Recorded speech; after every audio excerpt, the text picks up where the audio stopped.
할렐루야. 하나님이 이 말씀을 나누는 가운데 우리와 함께 하시는 점이 있습니다.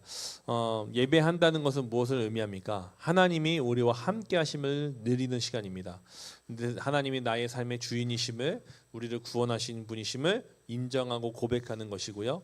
찬양하고 또 하나님의 말씀을 기억하고 고백하고 나누는 이 시간을 통해서, 또 하나님의 이름을 부르짖으며 찾는 기도를 통해서, 또 하나님 앞에 우리의 삶을 드리는 예물과 헌신을 통해서 우리는 하나님을 예배합니다.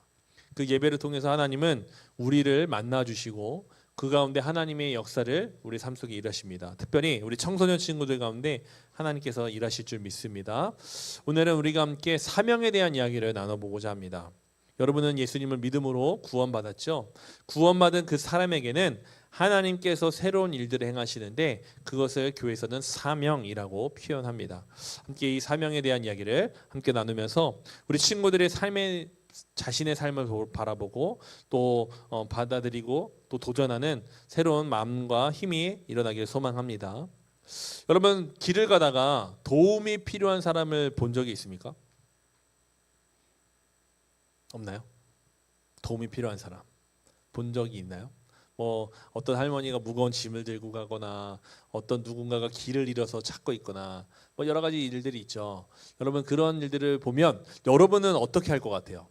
도와줄 건가요? 아니면 누군가 도와주겠지 하고 혹은 내가 도와주니까 좀 이게 오히려 불편할 수도 있겠다 해서 이제 좀 아니면 멈춰 있거나 하지 않거나, 여러분은 어떻게 생각할지 궁금합니다. 마음으로 도와주고 싶지만 괜히 나섰다가 귀찮은 일이 생길까봐 그냥 지나칠 수도 있을 것 같아요. 여러분, 우리는 이런 생각으로 누군가의 어려움을 외면할 때가 있죠. 그런데 자신이 본 사람들의 고통을 그냥 지나치지 못했던 많은 사람들이 있는데 그 중에 한 사람의 이야기를 함께 나눠보고자 합니다. 여러분 혹시 원 라이프라는 영화 봤어요? 알아요? 여러분 꼭 한번 보면 너무 좋을 것 같은데요. 세계 제2차 세계대전이 시작되기 직전에 위험에 처한 아이들을 위해 구한 니콜러스 윈턴이라는 사람을 다룬 영화입니다. 1938년에 29살이었던 니콜러스 윈턴은 친구의 부탁을 받고 슬로바키아의 프라하를 방문합니다. 그곳에서는 여러분 나치 알죠? 독일의 한때 군부를 장악했던 나치들, 그 나치의 위협을 피해서 도망쳐온 수많은 난민들이 그곳에 있었다고 합니다. 특별히 많은 아이들이 추위와 굶주림의 전쟁의 공포 속에서 놓여 있는 상황을 이 윈턴이 보게 돼요. 여러분, 윈턴은요 군인도 아니고요 정치인도 아니었습니다. 그렇다고 많은 돈과 권력을 갖고 있었던 사람도 아니었습니다. 그냥 영국 런던에서 평범하게 일하던 직장인이었습니다. 그런데 그 아이들을 본 순간 그의 마음에 이런 생각이 들기 시작한 거예요. 이 아이들을 안전한 곳으로 보낼 수 있는 방법은 없을까? 그 생각을 할 때 이 윈턴에게 있어서 아무것도 준비되어 있는 것이 없었습니다. 아이들을 태울 열차도 없었고 영국 정부의 허가를, 또 난민이니까 받을 그 허가도 받아야 됐고요. 그리고 그 아이들을 데리고 가면 뭐해요? 그 아이들이 잘 지낼 수 있는 공간도 마련해줘야 했습니다. 그러려면 엄청나게 막대한 비용도 준비가 되어야 했죠. 그런 것을 따져보면 윈턴은요 자신이 도울 수 있을까 생각에 안 되겠구나라고 결론을 내려야 되는데, 이 윈턴은 그 아이들이 자꾸 마음에 밟히는 거예요. 그 아이들을 불쌍히 여기는 마음이 계속해서 올라나오는 거예요. 그래서 그 윈턴은 그 마음을 멈추지 않기로 결정합니다. 그래서 아이들의 사진을 찍고 이름을 정리하기 시작합니다. 한 명 한 명 사진 찍고 이름을 정리하는 거예요. 그리고 수많은 편지를 세상 사람들에게 보내기 시작합니다. 그리고 아이들을 받아줄 가정을 찾기 시작해요. 또 후원을 모으고 아이들이 영국에 갈 수 있는 열차를 준비하기 시작합니다. 지금 보면요 유튜버들이 길거리 다니면서 어려운 사람들 돕자, 저도 얼마 전에 봤는데요. 그분이 이제 어떤 가정을 돌본 자가 이렇게 이야기를 합니다. 그랬더니 일주일 안에 1억이 넘게 모이는 일들을 유튜브를 통해서 제가 봤습니다. 지금이야 후원이 굉장히 어떻게 빠르게 전달이 돼서 할 수 있는 방법도 있지만 그 당시에는 그게 쉽지 않았습니다. 어려운 일이었어요.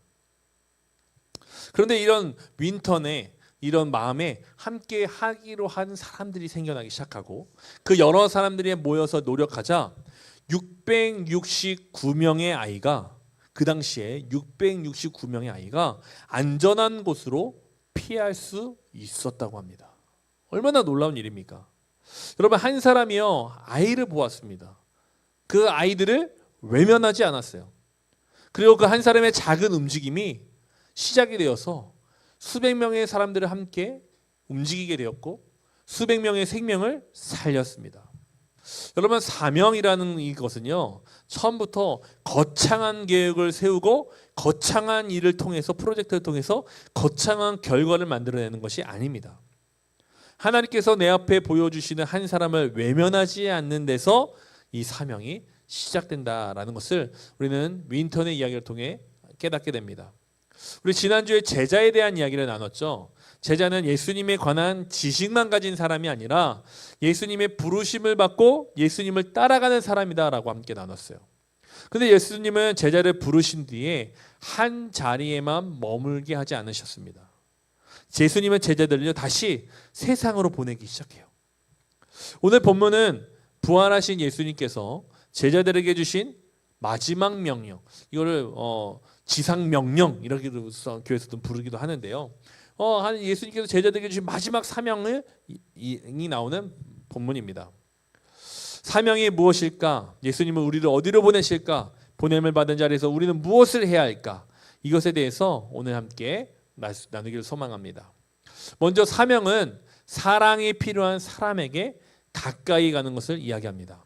예수님께서 제자들에게 뭐라고 말씀하시냐면 그러므로 너희는 가서라고 얘기해요. 가서.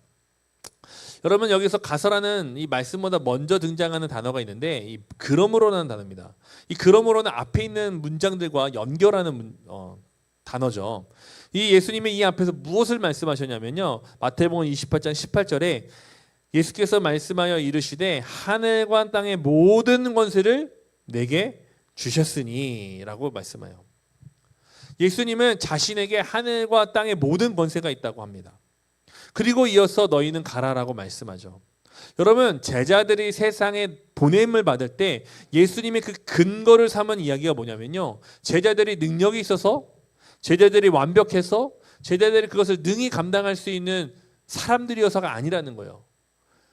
말이 안 맞잖아요. 보낼 때 그 보냄을 받은 사람은 보냄 받은 사람의 능력을 보면서 보내야 되는데 보내는 사람의 능력을 가지고 지금 예수님은 보내고 있는 거예요.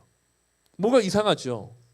예수님이 하늘과 땅의 권세를 가졌으니 그러니까 너희가 가라는 거예요. 제자들이 그것을 가진 것도 아니고요. 예수님이 가졌는데 보낸다는 거죠. 여러분 이때에는요 함께 있었던 제자들은요 다 한 번씩 예수님을 외면했던 사람들입니다. 심지어 베드로는 예수님을 3번이나 부인했던 사람들이고요. 그들은 완벽하지 않았습니다. 용감하지도 않았고 모든 것을 다 알고 있는 사람들도 아니었습니다. 그럼에도 불구하고 예수님은 가라라고 말씀하시는 거예요. 왜냐하면 예수님께 모든 권세가 있기 때문입니다.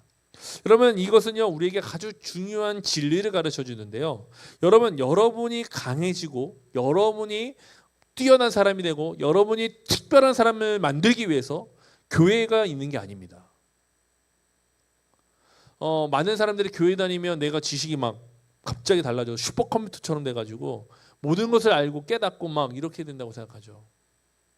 어떤 기이한 능력을 가진 사람이 될 것 같이 생각합니다. 근데 여러분 그렇지 않아요. 그런 사람이 아주 특별하게 한두 번씩 나오긴 하는데 없는 건 아닙니다. 그러나 대부분의 대다수의 사람들은 특히 여기에 있는 우리 모든 사람들은 그런 것을 경험하지 못합니다. 평범해요. 달라질 게 별로 없어요. 그런데도 불구하고 주님은 그러한 특별한 은혜를 경험한 사람이나 오늘도 똑같은 모습 가운데 있는 우리나 주님은 똑같이 우리를 보내신다라는 것입니다. 왜냐하면 우리의 그 사명은 근거가 우리에게 있지 않고 예수님께 있기 때문에 그렇습니다. 혹시 여러분 저는 말을 잘 못합니다. 나는 공부를 뛰어나게 하지 못해요. 친구들보다 나는 뭔가가 잘나지 않습니다. 혹시 우리 가정 형편과 여러 가지 상황 속에서 나는 내세울 게 없어서요. 뭔가를 감당한다는 것, 큰일을 한다는 것 나에게는 어울리지 않습니다. 여러분 혹시 생각하지 않습니까? 여러분 오늘 예수님은요 우리를요 피할 수 없게 만드십니다. 예수님은 여러분에게 사명을 주시는데 사랑이 필요한 것에 여러분을 보내시는데 여러분이 할 수 있어서 보내는 게 아니에요. 여러분이 할 수 있다고 계산하셔서 보내는 것도 아닙니다. 예수님께 권세가 있으니 가라라고 말씀합니다. 그렇다면 가라라는 것은 무슨 뜻이 있는 걸까요? 모든 사람이 당장 다른 나라 오지 막 못 사는 곳 도움이 필요한 우리 눈에도 정말 열악한 그곳을 향해 가라고 얘기하는 걸까요? 물론 그런 곳에 하나님 특별하게 보내시는 사람들도 있어요. 가라고 말씀하신 분도 있어요. 그런데 여러분 대부분의 사람들이 하나님께서 정말 보내신 자리는 어디냐면 바로 여러분의 일상입니다. 여러분 여러분의 일상이 어떻게 여겨집니까? 오늘 말씀을 통해서 여러분의 일상이 위대한 사명지임을 깨달았기를 간절히 소망합니다. 매일 가는 학교, 생활하는 그 교실, 대화하는 단체방, 친구들과 대화하는 그 인스타그램, 그 이야기들, 가정, 학원, 운동장, 길거리, PC방, 식당, 그 모든 것들이 다 뭐라고 하냐면 예수님께서 가라라고 말씀하신 사명지라는 뜻입니다. 왜냐하면 예수님의 마음을 품고 나아가야 될 자리이기 때문에 그렇습니다. 여러분 교실에서 보면요 항상 혼자 있는 친구가 좀 눈에 띄일 겁니다. 물론 여러분들도 그 친구들이 다가가기 쉽지 않은 관계일 수도 있지만 여러분이 봐도 저 친구는 도움이 필요한 친구가 있다는 것을 여러분 느낄 때가 있을 거예요. 그런데 여러분 그때마다 어떻게 합니까? 그 친구를 혹시 그냥 보는 것으로 마무리합니까? 아니면 그 친구도 돌립니까? 여러분 하나님께서 그 친구를 보이게 하신 이유는 무엇일까요? 바로 여러분들을 통해 그 친구를 돕기 위해서라는 거예요. 물론 쉬운 일은 아닙니다. 그러나 하나님은 여러분 가운데 그러한 마음을 통해 여러분의 일상에서 여러분이 그동안 하지 못했던 일, 누구도 할 수 없었던 일을 시작하게 하실 줄 믿습니다. 혼자 있는 친구 곁에 앉아주는 것, 힘들어하는 친구에게 먼저 연락하는 것, 관계가 멀어진 친구에게 먼저 사과하는 것, 친구의 말을 판단하지 않고 들어주는 것. 여러분 이것들이 다 우리 안에 놀라운 사명이라는 거예요. 가장 중요한 사명은 예수님을 모르는 친구에게 예수님을 소개하는 것이겠죠.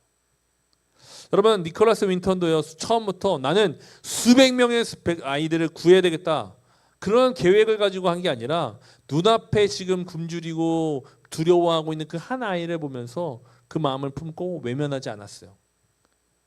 여러분 사명은요 언제나 멀리 떠나는 것을 말하는 것이 아니라 사랑이 필요한 사람에게 가까이 다가가는 것임을 여러분 기억했으면 좋겠습니다. 여러분 혹시 여러분의 기억나게 하시는 하나님의 친구가 있다면 그 친구를 향하여 다가갔으면 좋겠어요. 큰 어떤 것을 준비해서 다가가는 것이 아니에요. 그냥 그 친구 옆에 한번 서주고 안부를 물어주고 그 친구가 좋아하는 게 뭔지 물어봐주고 뭘 하고 싶은지 물어보고 그 친구가 하는 이야기를 들어주고 이 모든 것들이 하나님을 여러분을 통해 그 사랑을 흘려보내는 놀라운 통로 역할이라는 것을 여러분이 기억하셨으면 좋겠습니다. 두 번째로 사명은 한 사람이 예수님의 제자로 살아가도록 세우는 것입니다. 오늘 예수님은 이렇게 말씀하세요. 너희는 모든 민족을 제자로 삼아라. 여러분 이 제자로 삼아라라고 말씀하시는데 많은 사람을 모으라라고 말하는 게 아닙니다. 행사를 크게 만들고 어떤 너희가 빅 이벤트를 진행해라라고 말씀하시는 게 아닙니다. 여러분 제자는요 우리가 지난주에 말씀 나눴죠. 예수님의 이름을 알고 있는 사람이 아니라 예수님을 믿고 사랑하며 예수님을 따라가는 사람이라고 나눴어요. 그러니까 제자를 삼는다는 것은요 한 사람이 예수님을 만나도록 돕는 것이에요. 여러분 우리 작년 올 겨울에 같이 함께 JC 캠프 갔다 왔잖아요. 근데 거기서 한 그 강사 목사님이 사다리 놓고 얘기했던 거 혹시 기억나요? 갔던 친구들? 사다리 기억나죠? 사다리를 갖다 놨어요. 저기 설교에 무슨 의미가 있을까? 뭘 어떻게 사용하실까 했더니 그 목사님 올라갔다 내려오십니다. 그리고 다른 친구가 올라갈 때 그 다른 친구 그 목사님과 다른 친구들이 어떻게 그 사다리를 붙잡아줘요. 그러면서 교회는 바로 이러한 것입니다라고 얘기해요. 하나님의 은혜를 경험한 사람이 거기에서 그냥 혼자 있는 게 아니라 내려와서 다른 사람들이 있는 자리에 와서 다른 사람들이 그와 동일하게 하나님을 경험할 수 있는 특별한 삶으로 나아갈 수 있도록 돕기 위하여 우리는 그 삶을 붙들어주고 함께 나가야 됩니다라고 도전하셨어요. 저는 그게 너무 인상적이었습니다. 아, 그렇구나. 여러분을 사람의 양의 자리에 보내신 이유는 여러분을 통해서 하나님 만났잖아요. 우리가 하나님을 믿는다고 고백하잖아요. 그 사람이 얼마나 귀한지 알잖아요. 그렇다면 여러분들을 통해 다른 사람이 그 자리에서 그 은혜를 경험하도록 할 수 있도록 돕기 위하여 여러분을 그 자리에 보내셨다라는 거예요. 주님은 그 제자를 삼는 일이 어떠한 것이라고 얘기합니까? 이어서 이렇게 얘기합니다. 내가 너희에게 분부한 모든 것을 가르쳐 지키게 하라. 여러분, 여기서 말씀하실 때 예수님은 가르치는 것에 집중한 것이 아니라 지키게 하는 것에 집중하며 말씀하신 겁니다. 여러분, 이 지키게 하라는 이 말씀은요, 성경 말씀을 지식적으로 아는 것에 그치는 것이 아니라 삶으로 살아가게 하라는 것입니다. 사랑하라는 말씀을 배웠으면 실제로 사랑하게 하는 거예요. 용서하라는 말씀을 배웠으면 실제로 용서하라는 거예요. 정직하라는 말씀을 배웠으면 아무도 보지 않는 그 자리에서도 정직한 삶을 살아내는 것, 그것을 주님은 말씀하는 거예요. 우리가 성경 말씀을 달달달달 외운다고 제자가 되는 게 아니라 그 말씀을 실제로 우리의 삶에서 살아낼 때 우리는 참된 제자가 된다는 거예요. 여러분을 통해서 하나님은 그 일들을 행하기 원하시는데, 그러면 여러분 이제 학교 가서 친구들한테 설교를 해야 되겠죠. 저처럼 저 앞에 앉혀놓고, 야, 하나님은 예수님 이렇게 말씀하셔서 이걸 지켜야 돼, 이렇게 설교를 하라는 뜻이 아닙니다. 성경 지식을 가르치라는 것도 아니에요. 교회의 이야기를 계속 하라는 것도 아니에요. 여러분, 먼저 여러분이 그 안에서, 그 곁에서 예수님의 제자로 살아가는 것, 그것을 주님은 말씀하는 겁니다. 삶으로 가르쳐주고 살아갈 수 있도록 인도해 주는 것. 여러분, 지금 이 시대는요, 그것이 얼마나 중요한지 몰라요. 여러분들이 학교에서 지내다 보면요, 여러분의 존엄성을 인정받습니까? 전 궁금해요. 그 무슨 말인지도 좀 잘 헷갈리죠. 여러분, 사람은요, 그 존재 자체만으로도요, 존귀하게 여겨짐을 받을 수 있는 존엄성을 갖고 있어요. 돈이 있든 없든, 어떤 옷을 입었든 상관없이, 어떤 자리에 있든 상관없이 한 사람 한 사람은요, 존엄한 사람들입니다. 왜냐하면 하나님께서 사랑하시는 자녀이기 때문에 그래요. 그런데 이 세상은요, 그 존엄성이 없어졌어요. 세상에서는요, 그 존엄성을 뭐라고 얘기하냐면요, 너가 가지고 있는 가치라고 얘기합니다. 돈, 물질, 능력, 인맥, 집, 이런 모든 것들이, 그런 것들이 우리 여러분의 존엄성을 나타낸다고 얘기해요. 그러다 보니까 세상 사람들이 뭘 얘기하냐면요, 급을 나누기 시작합니다. 여러분, 학교 안에서도 급이 있습니까? 당연히 있겠죠. 저희 때도 있었으니까요. 그 급이 나눠짐을 통해서 우리는 무엇을 경험합니까? 그 안에서 행복을, 그 자유를 누리는 사람은요, 소수예요. 대부분은 뭘 경험해요? 실패와 좌절과 두려움과 원망과 고통을 경험하게 됩니다. 여러분, 그러한 이 시대 속에서 우리가 예수님의 말씀대로 살아간다는 것, 참된 제자로 살아간다는 것은요, 얼마나 귀한 건지 몰라요. 지금 다이아몬드가 귀한 보석이 된 이유는요, 희소하기 때문에 그렇습니다. 여러분, 이 세상은요, 이제 어떤 사람이 값진 사람이냐면 인간의 존엄성을 세워가는 그 한 사람이 정말 귀한 한 사람이 될 것입니다. 그 사람을 다른 말로 표현하면 예수님을 따라 살아가는 사람이라고 얘기할 수 있습니다. 저와 여러분이 그러한 인간의 존엄성을 세워가는 참된 예수님의 제자가 되어 그 삶을 잃어버리고 듣지 못하고 경험하지 못하는 친구들 사이에서 그 가치를 보여줄 수 있는 예수님의 사람들이 되기를 간절히 원합니다. 니콜라스 윈터는 아이들을 위험한 지역에서 데리고 나오는 것으로 그 일을 끝내지 않았습니다. 아이들이 영국에 도착한 뒤에 실제로 살아갈 자정들을 찾아야 했다고 말씀 나눴죠. 그래서 수많은 편지를 보내어 사람들을 설득합니다. 필요한 비용을 마련하고 그 아이들을 받아줄 사람들을 연결하기 시작했습니다. 그냥 잠깐 여기서 여기로 이동하는 걸 그치는 것이 아니라 그 이후의 일들도 이 윈터는 책임지며 그 일들을 감당했습니다. 여러분, 우리가 사명을 받았을 때는요, 그냥 한 사람을 잠깐 만나서 전달하고 이런 우체부같이 소식을 전하고 끝내는 것이 아니라 그 곁에서 그 사람이 예수님이 말씀하신 나와 같이 함께 그 제자가 되어 살아갈 수 있도록 계속 곁에서 함께 걷는 것을 이야기합니다. 여러분, 그 곁에 서서 나갈 때 우리를 통해 예수님이 그 일들을 이루어 가실 줄 믿습니다. 세 번째로 사명은 함께 하시는 예수님과 걸어가는 삶입니다. 마지막에 예수님은요, 이 지상명령 최후의 말씀을 하시면서 뭘 얘기하시냐면, 우리 함께 고백하면 좋겠는데 조그맣게 아래 글 써있죠. 함께 읽어봅시다. 시작. 내가 세상 끝날까지 너희와 항상 함께 있으리라. 아멘. 여러분, 예수님의 말씀은 너 반드시 성공해야 돼? 너 반드시 그 일을 행해야 돼? 라고 명령하시는 것이 아니라, 실수하지 말라고 말씀하시는 것이 아니라, 내가 너희와 항상 함께 할 것이다 라고 말씀하신 것입니다.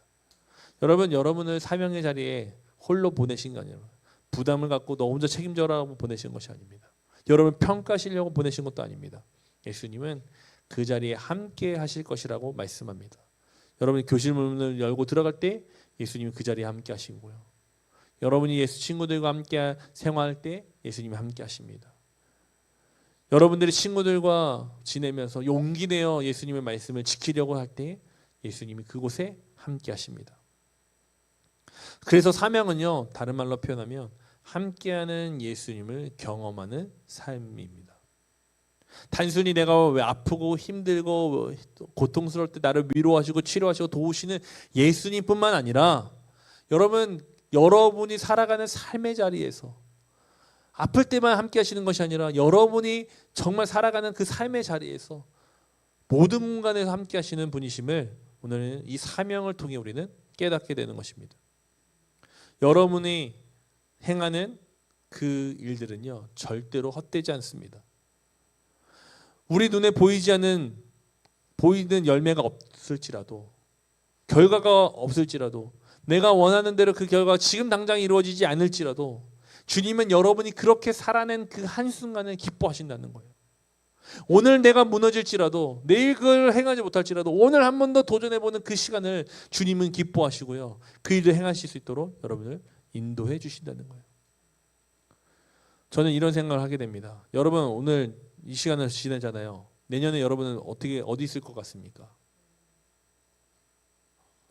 여러분 아마 연서는 대학교 갈 거고, 우리 종성이랑 준영이는 고3이 될 거고, 우리 준서는 고등학생이 될 거고, 우리 도연이는 군대 가나? 여러분, 우리의 인생의 시간은요, 걸어가다 보면 저절로 살아나져 갑니다. 저는 그게 은혜라고 생각합니다. 여러분, 지금 내가 힘들고 어려워도요, 이 시간이 저절로 흘러가게 될 거고, 여러분이 이 시간이 걷다 보면 하나님께서 원하시는 그 자리에 여러분들을 세워가시며 일들을 이루실 것입니다. 그런데 그 안에서 여러분, 오늘 말씀하신 그 사명을 살아내도록 주님이 힘과 능력을 주실 줄 믿습니다. 니콜라스 윈턴이 자신이 했던 일을 오랫동안 사람들에게 자랑하지 않았다고 해요. 이야기하지 않았다고 해요. 그런데 1988년 노년이 되어 이 윈턴이 한 영국의 방송 프로그램에 출연하게 됩니다. 이 방송에서 윈턴이 그 과거에 구했던 이 아이들의 사진과 명단을 이제 마지막 노년에 이제 소개하게 되는 거예요. 이런 아이들이 있었고, 이렇게 아이들이 있었고, 이런 이름을 가진 아이들이 있었고, 이런 아이들을 제가 도왔고요, 이 아이들이 살아갈 곳을 인도했습니다. 뭐 이러면서 자기가 했던 얘기를 하는데, 진행자가 이렇게 갑자기 그 프로그램에서 이야기하는 거야. 혹시 이 자리에 니콜라스 윈턴에게 생명을 구원받은 분이 계시면 자리에서 일어나 보십시오. 그런데요, 놀라운 일이 벌어집니다. 그 윈턴 주변에 앉아있던 사람들이 하나둘씩 그 자리에서 일어나기 시작하는 거예요. 그들은 어린 시절 윈턴과 함께한 동료들의 도움으로 살아남은 사람들이었습니다. 윈터는 그제야 자신이 구했던 사람들이 바로 자신의 곁에서 계속 함께 있었다는 사실을 깨닫게 됩니다. 여러분, 여러분의 작은 순종도 지금은 아무 일도 일어나는 것 같지 않처럼 느껴집니다. 여러분의 친구에게 건넨 그 한마디 별거 아닌 것처럼 느껴질 수 있어요. 여러분이 한 번의 그 초대가 함께 교회 갈래? 함께 하나님을 예배하지 않게? 그런 초대가 아무런 결과를 만들지 못한 것처럼 보일 수도 있습니다. 한 사람을 위해 드린 기도가 사라지는 것처럼 느껴질 수도 있어요. 그러나 하나님은 우리의 그 작은 순종을 사용하십니다. 여러분이 건넨 그 따뜻한 말이 절망하던 친구에게 다시 살아갈 힘을 줄 수 있어요. 나는 그냥 한마디 한 건데 그 친구인 깊은 울림이 되고요. 그 인생을 붙드는 말이 되었어요. 그 인생을 바꾸는 놀라운 시간이 될 수도 있습니다. 하나님은 여러분을 어른이 된 다음에 사용한다라고 생각하면 안 돼요. 오늘 지금 여러분을 사용하십니다. 목사가 되어서만, 선교사가 되어서만 사용하신다? 아니에요. 어떤 일을 하든지 어떤 직업을 갖든지 주님은 그 여러분을 통해 하나님의 일들을 이루십니다. 오늘 주님은 여러분들에게 말씀하세요. 너희는 가라. 내게 권세가 있으니 너희는 가라. 그리고 그곳에서 여러분들과 함께 하시겠다고 오늘 약속하십니다. 오늘 여러분들이 이 말씀을 듣고 이 말씀을 실천했으면 좋겠어요. 여러분 집에 가서 한번 생각해 보세요. 또 이따가 선생님들하고 나누면서 고민해 보셨으면 좋겠어요. 혹시 여러분 오늘 말씀을 통해 기억나게 하는 한 사람이 있습니까? 한 친구가 있습니까?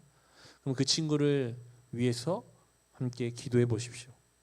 그리고 그 친구를 위해서 작은 행동을 함께 결정해 보세요. 먼저 인사해도 되고요. 한번 손을 잡아줘도 되고요. 마시는 거를 음료수를 사줘도 되고요. 예배에 따뜻하게 초대해도 되고요. 여러분들이 그러한 삶으로 한번 도전해 보았으면 좋겠습니다. 사명은 대단한 사람이 되어서 먼 곳으로 떠나는 것이 아니라 사명은 함께 하시는 예수님을 믿고 오늘 내 곁에 한 사람에게 다가가는 것입니다. 여러분 이 말씀을 기억하십시오. 사명은 그 사람이 예수님의 제자로 살아가도록 함께 걸어주는 것입니다.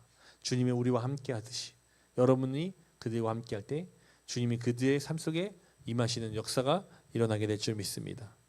오늘 이 말씀 붙들고 그 사명의 자리에 우리가 기쁨으로 나아가기를 간절히 원합니다. 그래서 여러분의 인생이 값져요. 너무나 귀합니다. 여러분은 하나님께 사명을 받은 특별한 사람들입니다. 오늘 그 삶을 향하여 나아가는 우리 모두가 되기를 주님의 이름으로 간절히 기원합니다.